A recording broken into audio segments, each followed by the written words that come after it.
시작할게요. 하나님 감사합니다. 저희들 하나님께서 사랑하여 주셔서 오늘 저희들이 예수 제자들 교회 이름으로 하나님 앞에 예배를 올릴 수 있는 내 주심을 감사드립니다. 하나님, 우리가 우리 하나님을 경외하고 또 하나님께서 주시는 그 말씀을 힘있게 듣고 이것을 이 세상을 살아가는데 승리하는 삶으로 잘 적용할 수 있는 지혜로운 자가 되게 하여 주옵소서. 말씀을 전하는 자나 듣는 자 모두가 하나님 말씀을 잘 듣고 마음에 새기게 하여 주옵소서. 감사드리며 예수님의 이름으로 기도드립니다. 아멘.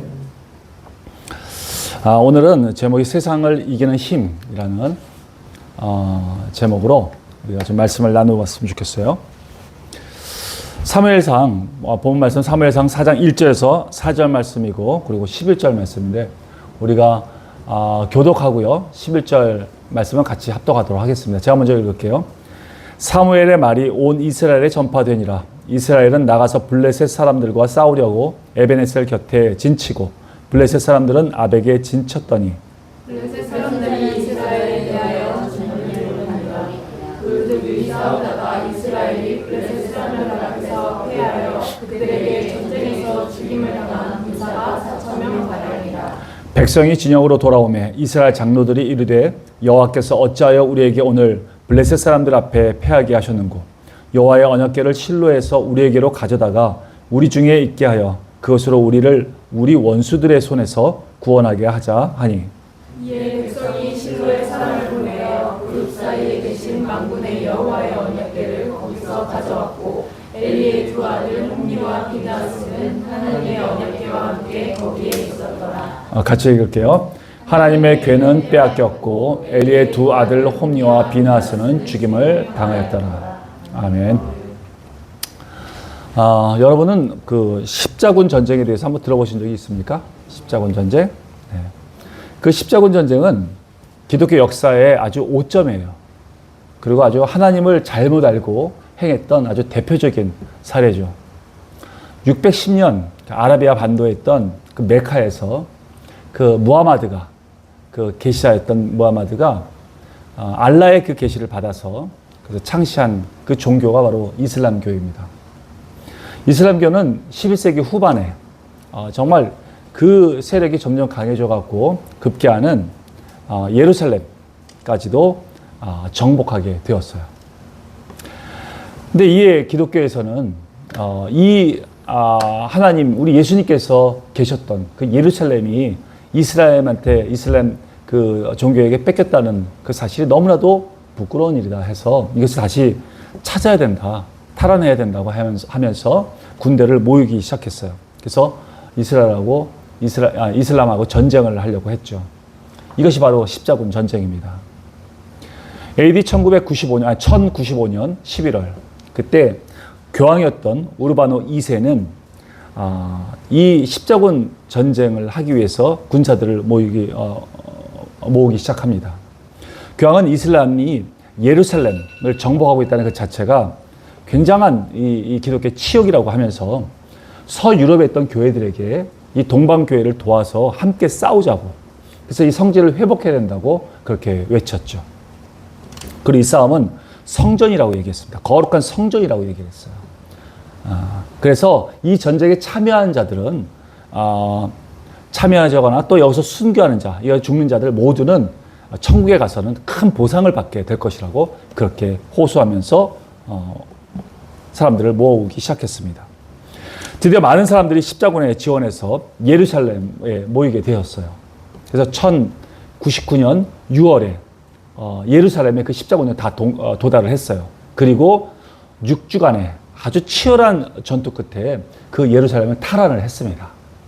그래서 이슬람을 몰아냈어요.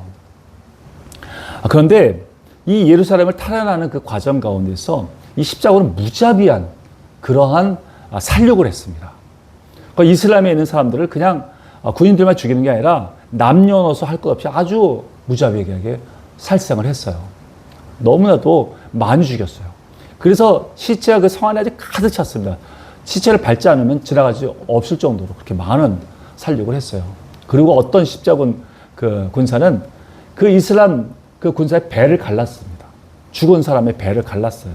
그 이유가 이 예루살렘에 이게 쳐들어오는 그 기독교 그 사람들은 기독교 그 십자군들은 약탈을 할 것이다. 자기네들이 모든 보물들을 약탈할 것이다 해서 그 금은보화를 입으로 다 삼켜서 뱃속에 넣었다는 그런 거짓된 소문이 가득 일어났기 때문에 그래서 확인하려고 그냥 배를 막 가른 겁니다.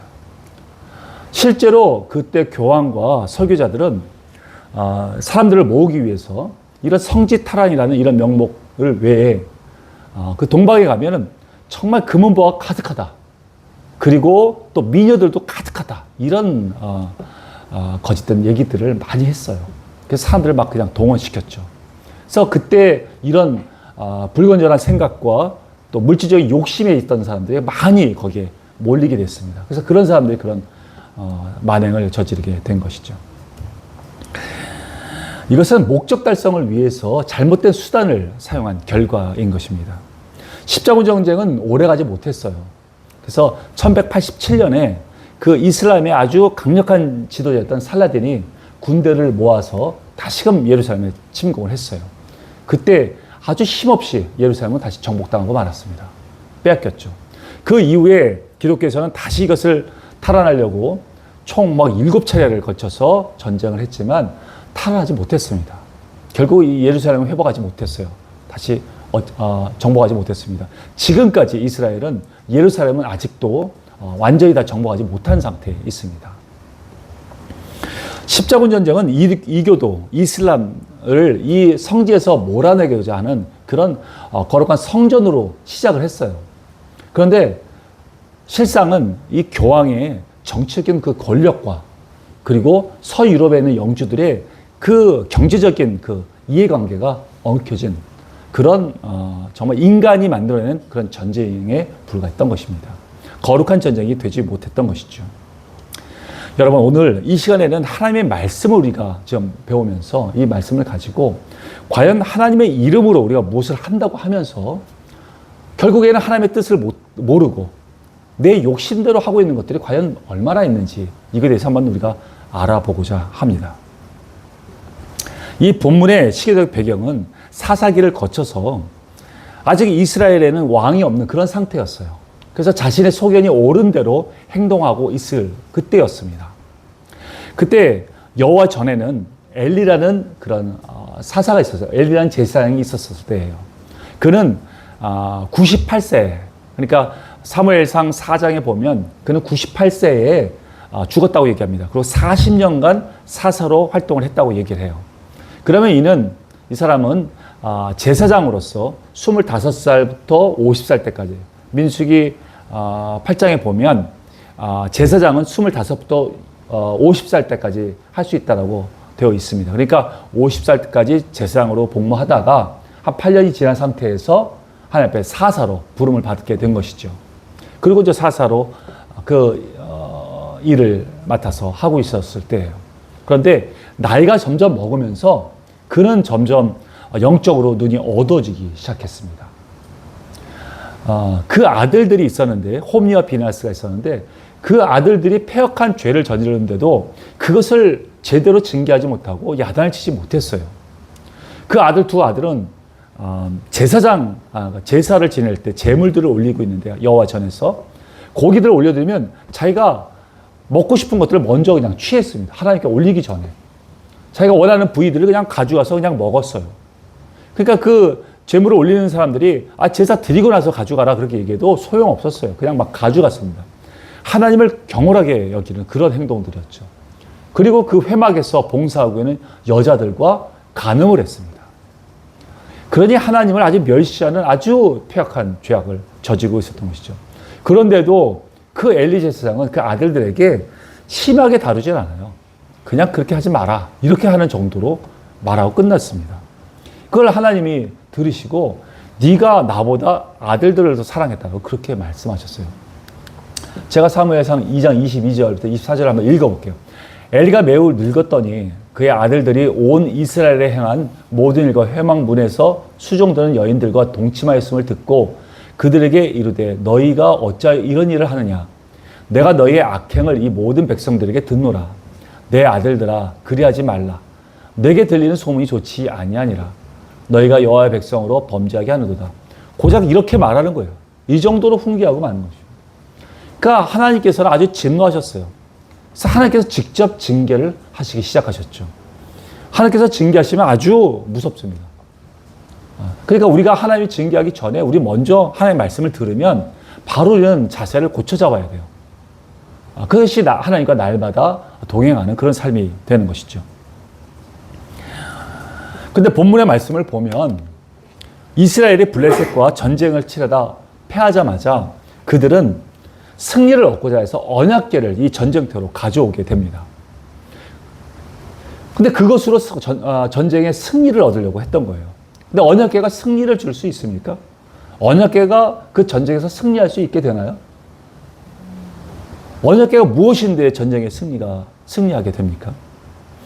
근데 그들은 하나님을 의지하지 않고 왜 언약궤를 의지하려고 했을까요?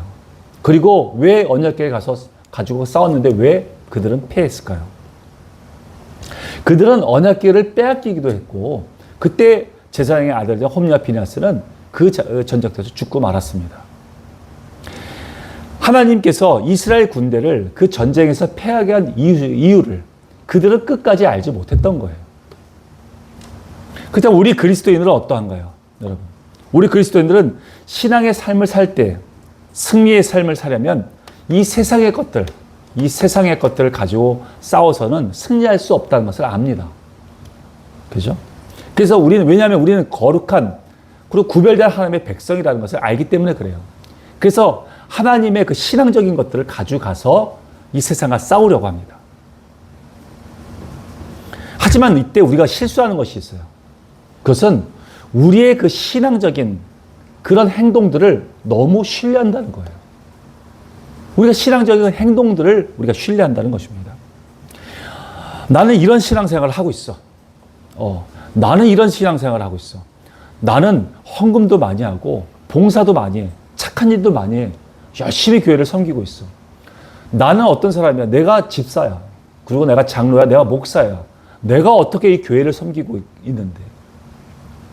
하면서 이런 것들을, 나의 행동들을 내세우고 그것을 신뢰하려고 하죠.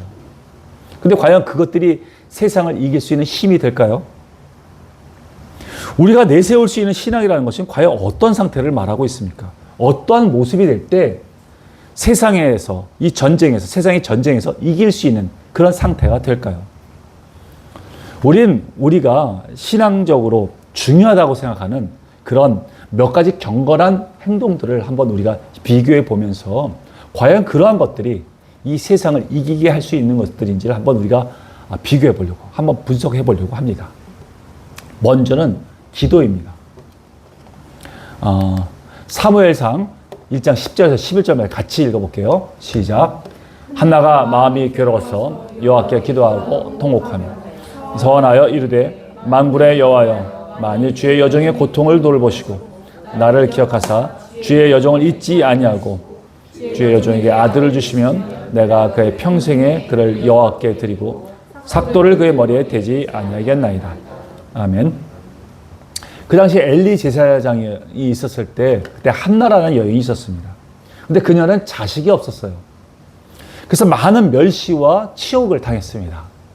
그래서 그녀는 성전에 하나님의 전에 나와서 계속 기도했죠. 아들을 달라고 기도했어요. 그런데 하나님도 자식이 없기는 마찬가지였어요. 엘리라는 사사가 있었지만 그는 눈이 어두워지는 것처럼 이 영적인 눈도 어두워져서 그 이스라엘 백성을 하나님께서 그를 사용해서 이끌어가기에는 너무나도 부족한 상태였습니다. 그래서 그 한나는 기도하는 가운데 그 자기의 부림을 통해서 하나님에게도 자식이 없다는 것을 알게 되었습니다. 그리고 하나님께 기도를 했죠. 하나님, 만약에 내게 자식을 주시면 이 자식을 하나님께 바치겠습니다. 그렇게 하나님 앞에 서원 기도를 했어요. 그때 하나님께서 그 서원 기도를 너무나도 기뻐하시고 그에게 자식을 주는 그런 잉태하는 그런 은혜를 베풀어 주셨어요. 그가 바로 사무엘이죠. 여러분, 이것이 바로 기도입니다. 정말 기도가 무엇인지를 정확하게 알려주는 그런 사례예요. 여러분, 기도라는 것은 하나님의 뜻과 그분의 마음을 알고 그 뜻을 구하는 것이 기도입니다. 믿으십니까? 아멘. 근데 여러분, 다른 분들은 이 기도 자체가 세상을 이긴다고 생각하고 있는 사람들이 있어요. 그래서 나는 기도하는 사람이야. 그래서 나는 기도에 열심을 내고 있어. 이렇게 얘기하면서 아주 기도에 집중하는 사람들이 있어요. 근데 과연 이러한 기도가 세상을 이기는 힘이 될까요? 여러분, 많은 교회에는 중보기도실이 있습니다. 그곳에는 정말 열심히 기도하는 분들이 많이 계십니다. 그들은 나는 그들이 그렇게 기도함으로 해서 이 세상 또 이 나라의 이 어려운 일들을 정말 그래도 잘 견디고 이겨내고 있다고 저는 믿습니다. 그분들은 하나님의 뜻대로 기도하고 있어요. 자기의 소원을 이뤄달라고 기도하지 않습니다. 정말 아름다운 기도라고 생각을 합니다. 그런데 그런 기도와는 달리 그저 자신의 뜻을 이루라고 그렇게 기도하는 사람들이 있습니다. 그것들은 바로 절에서 3,000배를 드리면서 기도하는 그런 행위하고도 다를 바가 없어요. 이런 사람들은 이 기도 자체에 어떤 능력이 있다고 생각하는 사람들이기 때문에 그렇습니다. 여러분 한번 생각해 보십시오. 자신의 의견을 관철시키려고 하나님께 떼쓰듯이 기도하는 그 기도에 하나님께서 그 기도에 응답해 주신다면 여러분 그것이 정말 하나님의 뜻일까요? 물론 어린아이 같은 그런 신앙이 있을 때에는 하나님께서 그런 기도에도 응답해 주십니다. 그렇지만 왜 그렇게 응답을 해 주실까요? 하나님이 살아계심을 그에게 나타내 줘야 되잖아요. 아직 어린애니까. 그런데 신앙이 성장하지 않은 상태에서는 어느 정도 성장한 상태에서는 그런 기도에 응답하지 않으십니다. 정말 하나님이 가지고 계신 그런 그분의 계획과 그분의 뜻, 그분의 마음, 그분이 생각했던 그런 모든 생각들은 이렇게 떼쓰듯이 기도하는 자에게는 아무런 상관이 없는 겁니까?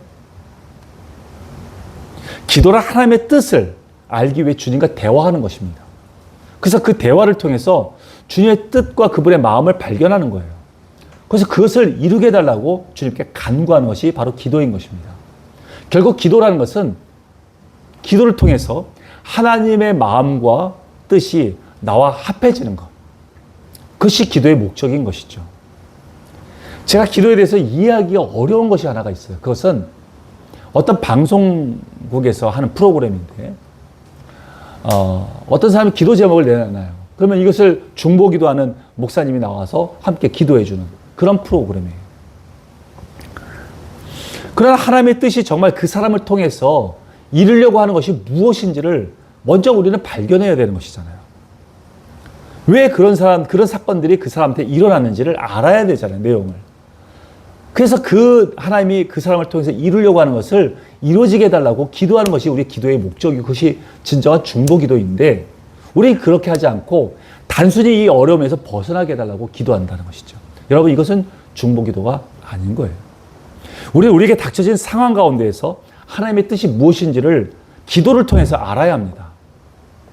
그리고 그것을 구해야 되는 것이죠. 성경의 이 한나처럼 말이죠. 근원으로 기도 그 자체라는 것은 아무런 능력이 없는 행위일 뿐입니다. 오히려 기도를 통해서 우리가 하나님과 친밀해질 때 그리고 뜻이 같아질 때 사단은 우리를 이길 수 없는 그런 상태가 되는 것입니다. 믿으십니까? 네. 두 번째는 야고보서 1장 22절 말씀 한번 읽어볼게요. 같이 읽겠습니다. 시작. 너희는 말씀을 행하는 자가 되고 듣기만 하여 자신을 속이는 자가 되지 말라. 아멘. 어떤 분들은 나는 매일 말씀을 많이 읽고 있고 나는 성경을 많이 알아. 이렇게 이제 자랑을 합니다. 그리고 이것이 자신의 신앙의 척도라고 생각을 해요. 그렇게 생각하는 사람들이 있습니다. 그런데 이러한 신앙생활을 가지고 있기 때문에 자신에게는 세상의 어려움이 오지 않고 또 온다 하더라도 이 세상을 이길 수 있을 거라고 생각을 해요. 자신의 그 신앙이 견고하다고 그렇게 생각하고 있습니다. 근데 여러분 과연 그럴까요? 지금의 시대는 여러분 하나님의 말씀이 너무 많이 있습니다. 얼마든지 들을 수 있는 시대예요. 24시간 내내 들을 수도 있어요. 하나님의 말씀을. 어느 채널이든 어느 방송이든 어떤 인터넷이든 틀면 하나님의 말씀은 쏟아집니다. 그래서 웬만한 말씀 가지고는 성도들에게 감동을 줄 수가 없어요. 워낙 화려한 말씀들이 많아서 그렇습니다. 오히려 설교가 어떻다고 판단하기 시작하죠, 성도들이. 아, 저 목사는 말씀이 좀 이상해. 너 저 사람은 좀 약해. 잘 모르는 것 같아. 막 이렇게 판단합니다. 그래서 점점 이 말씀들이, 설교 말씀들이 인문학적인 말씀이 설교가 되고 있어요. 그래서 재밌게 해야 됩니다. 설교를 아주 재밌게 해야 돼요. 그리고 감정을 건드려줘야 돼요. 그것을 그 사람들이, 성도들이 좋아하기 때문에 그렇습니다. 그런데 여러분, 예배 끝나고 나서 그 설교를 기억한 사람이 몇 명이나 있습니까? 나오면서 다 잊어버려요. 하루도 가질 않습니다. 설교가 하루도 가질 않아요. 이런 말씀을 듣는 것이 우리 영적인 무슨 유익이 되고 있습니까? 오히려 말씀에 순종하지 않는 이러한 것들이 습관이 됩니다. 하도 말씀을 많이 듣는다고 해서 그 말씀대로 그대로 순종하면 좋겠는데 말씀은 말씀대로 듣고 순종하지 않는 것이 아주 습관이 돼요. 그래서 말씀 따로 내 삶 따로가 그냥 아주 팽배하게 되는 것이죠. 아주 상식이 돼버리는 그런 시대가 되고 말았던 것이죠. 말씀은 여러분 우리의 영혼의 양식입니다. 이 영적인 양식이에요. 그래서 우리는 영적인 양식인 말씀을 먹지 않으면 살 수가 없는 그런 존재들이에요. 그래서 예수님께서도 주기도문에서 이렇게 말씀하셨어요. 오늘 일용할 양식을 내게 달라고 그렇게 기도하라고 말씀하셨죠. 그것이 우리가 무엇을 먹을까? 이 식량을 말하는 것입니까? 아니에요. 식량은 너희가 무엇을 먹을까를 구하지 말라고 말씀하셨잖아요. 이미 하나님 아버지가 다 알고 계시니까. 그럼 여기서 구하지 마. 이렇게 일용할 양식을 달라고 하는 것이 무엇입니까? 식량입니까? 아니에요. 예수 그리스도를 구하는 거예요. 날마다 예수 그리스도를 구하라는 거예요. 날마다 구하라는 겁니다. 예수 그리스도 없이는 우리가 살 수 없는 그런 존재이기 때문에 그렇게 말씀하신 것입니다. 그렇다면 우리가 먹고 있는 이 말씀이 과연 우리 예수 그리스도께서 우리 안에 들어오셔서 온전히 소화가 되어갖고 내 안에 좌정하고 계신가요? 어떤 자리에 계십니까? 우리 예수님께서 어떤 자리에 계세요? 한쪽 구덩이에 그냥 움츠러 계십니까? 아니면 왕으로서 보좌에 앉으셔서 우리를 통치하고 계십니까? 만약 예수님께서 우리 안에서 왕으로 계시고 보좌에 앉아 계신다면 그는 왕 앞에서 순종하는 그런 삶이 될 것입니다. 말씀이 온전히 여러분 순종해야만 그 말씀은 우리의 양식이 되어서 우리 안에 세포 조직이 돼요. 예수님의 세포로 우리가 변화되는 거예요. 그래서 그 양분이 되어서 우리에게 생명의 힘으로 우리에게 공급이 되는 것입니다. 그러나 불순종하는 말씀은 정말 나의 생명과 아무런 상관이 없는 소멸되는 그런 말씀이 되고 마는 것입니다. 이처럼 순종함으로 말씀이 내 세포 조직이 될 때 세상은 그를 이길 수가 없게 되는 것입니다. 예수님과 하나가 되기 때문에 그렇죠. 그러니 말씀을 내가 매일 말씀만을 내가 먹고 있다라는 이것은 아무런 능력이 되질 않습니다. 여러분 그 유명한 석학이 있죠. 도울도사라고 도울 김영옥 씨라고 너무나도 똑똑한 사람이에요. 여러분 아주 해박하기는 우리나라에서 아주 그냥 탑클래스입니다. 근데 그 도울 김영옥 씨는요 성경을 수십 번 읽었어요. 수십 번 읽었지만 그는 예수님을 믿지 않습니다. 그 말씀에 순종하지도 않아요. 하나님, 예수님과 아무 상관이 없죠. 예수님, 그 사람은 구원을 받지 못했어요. 아무 상관이 없는 것입니다. 여러분, 말씀을 읽는다는 것은 우리가 주님을 더 알기 위한, 알기 위한 행동이고, 또 내가 그렇다면 알고 있는 만큼 순종해야지 되는 것입니다. 순종하지 않는다면 우리는 결코 세상을 이길 수 없는 것입니다. 그 말씀은 아무런 힘이 없는 거예요. 그래서 여기서 말하는 이 본문에서 말하는 똑같이 언약궤를 가지고 싸우려고 하는 그런 행동과 똑같은 것입니다. 그냥 말씀만 가지고 있는 것은 그냥 언약궤를 가지고 싸우려고 하는 거하고 똑같은 거예요. 우리는 말씀을 아는 만큼 순종해야 하는 것입니다. 믿으십니까? 아멘. 세 번째는 야고보서 2장 14절입니다. 같이 읽을게요. 시작. 내 형제들아 만일 사람이 믿음이 있노라 하고 행함이 없으면 무슨 유익이 있으리? 그 믿음이 능히 자기를 구원하겠느냐. 아멘. 또 어떤 사람이 이렇게 말합니다. 나는 믿음의 사람이야. 나는 예수님을 믿어. 그리고 이 믿음으로 세상을 이길 거야. 라고 외치죠. 여러분은 믿음이 무엇이라고 생각하십니까? 성경에서 예수님께서는 이렇게 말씀하셨어요. 너에게 겨자씨만한 아주 조그만한 믿음이 있다면 이 조그만한 믿음만 있다면 여러분 큰 산을 옮겨서 저 바다에 빠지라고 그러면 빠진대요. 여러분. 그럼 여러분에게 묻겠습니다. 여러분 요만한 겨자씨만한 믿음이 있으십니까? 아멘? 있어요? 있어요. 그러면 한번 빠지라고 한번 얘기해 보세요. 저 산 보고 바다에 빠져라 라고 한번 외쳐보세요. 빠질까요? 안 빠지죠. 왜 안 빠지죠? 여러분 과연 요만한 믿음도 없는, 겨자씨만한 믿음도 없는 것입니까? 아니죠. 여러분 믿음이란 마치 자신의 부모가 어떤 부모인지를 아는 것입니다. 여러분 아버지의 성품과 인격이 어떠한 것을 알고 그분과 함께 사는 것이 여러분 믿음이에요. 여러분은 하나님이 어떤 분인지를 정확하게 알고 계십니까? 아니면 내가 내 아버지라고 믿는 그 사람이 옆집 아저씨인지 내 아버지인지 잘 모르겠습니까? 누군지 모르겠는데 그냥 아버지야 그러고 믿고 같이 살고 있나요? 여러분 그렇게 살고 있다면 그건 믿음이 없는 겁니다. 아버지를 모른다면 여러분 아버지가 어떤 분인지 모른다면 여러분 믿음이 없는 거예요. 그렇기 때문에 우리는 성경을 봐야 합니다. 예수님은 우리 하나님의 아버지를 잘 알기 위해서는 우리 성경을 봐야 돼요. 그리고 기도를 해야 돼요. 그래서 하나님의 뜻이 어디에 있는지를 알아야 되는 것이죠. 그리고 믿음으로 함께 동행해야 되는 것입니다. 그렇게 되면 우리는 알게 될 거예요. 아, 우리 하나님 아버지께서 저 산을 바다에 빠치려고 하는 마음이 없으시구나. 그것을 알게 되겠죠. 그러니까 그것을 구하지 않게 되겠죠. 이처럼 겨자씨만한 믿음이 있다면 주님께서 이루려는 그 계획들을 알고 그 뜻을 우리는 구하게 됩니다. 그래서 우리는 그 기도에 100% 응답을 받게 되는 거예요. 예수님께서 말씀하셨잖아요. 너희가 믿고 구하는 것은 전부 받으리라 라고 말씀하셨어요. 왜? 하나님의 뜻을 알기 때문에, 그리고 그 뜻대로 기도했기 때문에 100% 받게 되는 것이죠. 결국 믿음이라는 것은 주님의 뜻을 알고 주님과 동행하는 것이 바로 믿음이라는 것입니다. 이런 동행이 나오지 않는다면 이것을 바로 죽은 믿음이라고 말하는 거예요. 여러분, 하나님과 동행하지 않은 믿음은, 그런 믿음을 가지고는 세상을 이길 수가 없습니다. 그래서 우리는 하나님을 제대로 알고 순종하는 믿음을 가져야 하는 것입니다. 이것이 진정한 믿음입니다. 믿으십니까? 아멘. 네 번째로, 끝으로 네 번째는 여러분은 교회가 세상을 이기게 할 것이라고 생각을 합니다. 같이 읽어볼게요. 시작.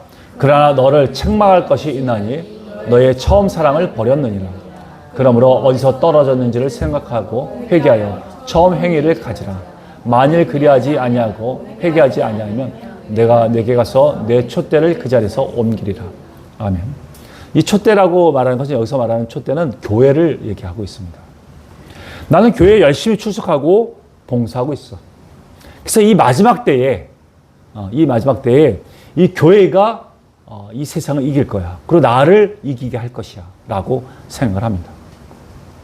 물론 온전한 교회는 여러분, 주님의 몸이 되어서 사단의 머리를 아주 짓밟게 될 것입니다. 그러나 만약 모든 교회가 이처럼 이 세상을 이길 수 있다면 벌써 이 우리나라에만도 지금 교회가 5만 개가 가깝다고 얘기하는데 벌써 이 나라를 접수해야 되는 거 아닙니까? 근데 그러지 못하고 있어요. 사단은 지금도 우리에게 속삭입니다. 교회 나가라고요. 예배 드리라고 말합니다. 성경 공부도 하라고 그렇게 얘기를 해요. 근데 거기까지만 하라고 그래요. 왜냐하면 거기까지는 사단의 나라에 아무런 위협을 주지 않기 때문에 그렇습니다. 심지어 계시록을 보면 성령이 떠난 교회들도 얼마든지 있습니다. 아무런 능력이 없는 교회들이 있다는 것이죠. 유럽을 보면 지금 그 많은 교회 건물들이 대부분 그 타종교에 넘어간 그런 상태인 것이죠. 이처럼 힘없는 교회가 생겨나고 있는 이유가 과연 무엇일까요, 여러분? 그것은 바로 종교로 머물러 있었기 때문입니다. 많은 성도들이 함께 모여서 예배드리고 찬양을 올리고 식사를 나누고 교회 봉사를 합니다. 근데 여러분, 이런 것들은 타종교에도 이런 것이 다 있어요. 이단들도 이렇게 합니다, 여러분. 이럴 때 우리가 그들과 다른 것은 과연 무엇일까요? 그것은 살아계신 하나님이 그 순간, 그 매 순간에 그 교회에 임하고 계시느냐, 그것 아니겠습니까? 매 순간 살아계신 하나님의 임재가 그 교회에 있느냐, 바로 이것이잖아요. 그 순간순간마다 성령님께서 나와 함께 하시고 계시냐, 바로 이것입니다. 예배와 찬양을 드릴 때 우리는 삼위일체 하나님께 온전히 집중해서 하나님께 예배를 드리고 있나요? 또 우리가 봉사를 할 때 성령님과 함께 기뻐하면서 봉사하고 있나요? 아니면 나 혼자 힘들게 봉사하고 있습니까? 아니, 우리가 사람들, 성도들하고 교제를 할 때 이 교회의 주인 되신 예수님을 주제로 해서 그 말씀을 나누고 그 교제를 풍성하게 나누고 있습니까? 아니면 그냥 세상 성공 얘기 또는 뭐 세상 정치 얘기, 돈 얘기 이런 것만 하고 있습니까? 만약에 이런 얘기들만 나누는 곳이라면 그것은 교회가 아닙니다. 교회가 무슨 라이온스 클럽입니까? 사교 클럽이에요? 아니잖아요. 우리 이처럼 교회를 다니다고 해서 모든 것이 다 잘 될 것이라고 생각을 합니다. 그래서 더욱 열심히 봉사하고 또 헌금하고 출석하는 데 의미를 두죠. 그리고 그런 행위로 세상의 환난과 어려움을 이길 수 있다고 생각을 합니다. 아니, 교회를 열심히 다녔기 때문에 이런 세상의 환난과 어려움은 오지 않을 것이라고 생각을 하죠. 여러분, 바로 이것이 종교입니다. 정작 교회에서 가장 중요한 것은 매 순간마다 성령님께서 나와 함께하고 계시냐, 바로 이것이 가장 중요한 것이라 말씀을 드리는 거죠. 여러분, 우리 이처럼 이 신앙생활에서 가장 중요하다고 생각하는 몇 가지 행동에 대해서 우리 나눠보았습니다. 그리고 이런 것들이 세상을 이기는 힘이 아니라는 것을 우리는 알게 되었어요. 이러한 신앙의 삶은 결국 하나님과 친밀한 그런 동행을 위한 우리의 행동들일 뿐이지 이것이 목표가 되어서는 안 되는 것입니다. 목적이 되어서는 안 된다는 것입니다. 그것 자체는 아무런 능력이 없어요. 그렇다면 우리의 싸움은 무엇입니까? 우리가 구하는 것은 무엇이죠? 우리가 과연 이 싸움에서 아주 치열하게 싸우는 그 이유가 무엇입니까? 그 싸움이 만약에 우리가 가난에서 벗어나는 겁니까? 그냥 우리가 원하는 것들을 얻는 것들이에요? 또 이 세상에 성공하는 것들입니까? 그렇다면 그런 것이 만약에 우리의 싸움이라고 생각하는 것이라면 애초에 그는 우리의 영적인 싸움이 무엇인지를 모르고 있는 것입니다. 만약에 그런 게 싸움이라고 생각하고 싸우고 있다면 여러분, 사단은 여러분의 그 모든 것을 다 주려고 할 것입니다. 그리고 우리에게 타협을 요구할 것이에요. 정말 그렇게 된다는 것이 얼마나 슬픕니까? 그렇다면 정작 그 원수들이 나와 싸우는 목적이 무엇일까요? 그것은 바로 우리가 하나님을 떠나 내가 하나님이 되라는 것입니다. 나 혼자서 우뚝 서라는 거예요. 그래서 결국 자신처럼 주님을 반역하는 반역자가 되라는 것입니다. 그러면 무엇이든 다 주겠다는 거예요, 여러분. 여러분, 만약에 여러분에게 100억을 줄 테니까 너무 적습니까? 500억을 줄 테니까 더 써요, 좀. 1천억을 주겠다. 뭐 1조까지 얘기하면 여러분 우리가 실감이 안 나잖아. 1천억을 줄 테니까 지금 하고 있는 신앙생활을 내려놔라. 그럼 여러분 내려놓을 수 있습니까? 아니면 박사학위를 한두 개 정도가 아니라 3-4개 정도를 주겠다. 네가 원하는. 그럴 테니 그냥 교회에 출석만 하는 명목상의 그리스도인이 되라. 우리 사단의 날에 아무런 해가 없는 그런 출석만 하는 그런 교인이 되라. 그렇게 얘기한다면 여러분 내려놓을 수 있겠습니까? 그렇게 하겠습니까? 아니면 유명한 사람이 되게 해주겠다. 사람들이 다 우러러보는 유명한 사람이 되게 해줄 테니까 그냥 명목상의 그리스도인이 되라. 교회만 출석만 하는 그런 사람이 되라. 그럼 내가 너에게 그런 좋은 것들을 주겠다라고 얘기를 한다면 여러분 그렇게 하겠습니까? 1천억. 오락가락 합니까? 싫다고 하겠죠. 여러분. 당연한 거예요. 정말 그게 옳은 믿음입니다.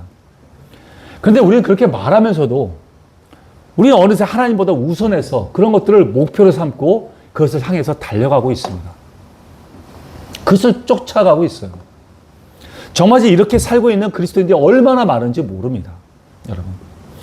그런데 이런 집요한 유혹을 우리는 철저하게 이 유혹들과 싸워가면서 끝까지 우리 주님과 뜻이 하나가 되도록, 그래서 주님의 나라를 이뤄가도록 싸우는 것이 우리의 싸움인 것입니다. 그리고 이 싸움에서 우리가 반드시 승리자가 되어야 한다는 것이죠. 말씀을 정리하겠습니다. 고린도전서 15장 57절 같이 읽을게요. 시작. 우리 주 예수 그리스도로 말미암아 우리에게 승리를 주시는 하나님께 감사합니다. 아멘. 여러분, 세상을 이기는 힘은 오직 예수 그리스도이십니다. 믿으십니까? 아멘. 그분과 우리가 얼마나 친밀한가에 따라서 우리는 세상을 이길 수가 있느냐 아니면 세상에게 지느냐, 이것이 결정나는 것입니다. 예수님과 얼마나 친밀하냐, 그것이 승패를 좌우하고 있는 것이에요. 근데 우리는 자꾸 우리 가운데 있는 다른 것들을 자꾸 내세우려고 합니다. 그리고 여러 가지 신앙의 행동들을 자랑하려고 하죠. 이래선 세상을 이길 수가 없습니다. 우리는 주님과 동행해야 되고 또 주님과 하나가 되어야 합니다. 이렇게 살 때 사단은 우리에게 패할 수밖에 없는 것이죠. 왜냐하면 우리의 전쟁은 정말 단순해요. 그것은 우리가 주님의 뜻대로 살 것이냐 아니면 주님을 떠나는 삶이 될 것이냐라는 이런 간단한 전쟁이기 때문에 그렇습니다. 이제 저와 여러분은 이제 모든 신앙의 행동들, 곧 기도하는 것들, 또 말씀을 읽는 것들, 또 믿음 생활하는 것들, 또 교회 생활하는 것들을 앞으로 우리는 더 열심히 하시기 바랍니다. 그리고 이러한 모든 것들이 결국은 예수님과 친밀하기 위한, 친밀함을 위한 것들이라는 것을 정확하게 아시기 바랍니다. 그래서 매 순간마다 주님과 늘 친밀하게 동행하시고, 그래서 이 세상을 살아가는데 승리자가 되시는 저와 여러분이 되시기를 예수님의 이름으로 축원드립니다. 아멘. 기도하겠습니다. 우리가 한 가지 놓고